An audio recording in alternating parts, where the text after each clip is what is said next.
কথায় আছে, যদি থাকে নসিবে তবে আপনা আপনি আসিবে।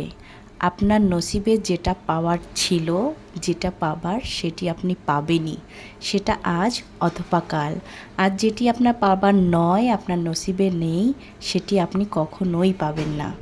আপনি যদি কোনো কিছু আশা অথবা প্রত্যাশা করেন, সে আশা এবং প্রত্যাশা অনুযায়ী সেই বিষয়টি যদি আপনার না হয় এবং যদি সেটি না পান, তাহলে নিশ্চয়ই আপনি আপনার ভাগ্যকে দোষারোপ করবেন।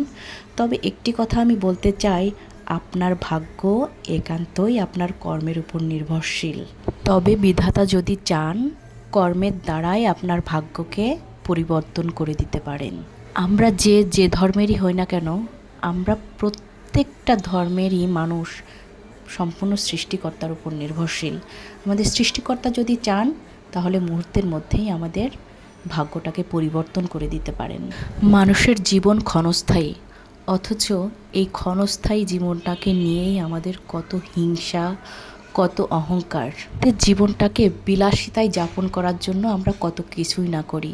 যেমন ধরুন, আমাদের অনেকগুলো জুতা আছে, আবার নতুন মডেলের জুতা চাই, কিন্তু আমরা যদি একটু লক্ষ্য করি, অনেকেরই হয়তো দুইটা পাই নেই, কিন্তু আমাদের তো আছে।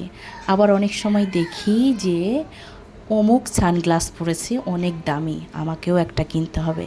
কিন্তু এতটুকু যদি উপলব্ধি করতে পারি, কিন্তু এমনও অনেক ব্যক্তি আছে যারা অন্ধ, চোখে দেখে না, কিন্তু আল্লাহর কাছে শুকরিয়া, আমরা তো অন্তত চোখে দেখি, তাই সব কিছুতে শুকরিয়া আদায় করি।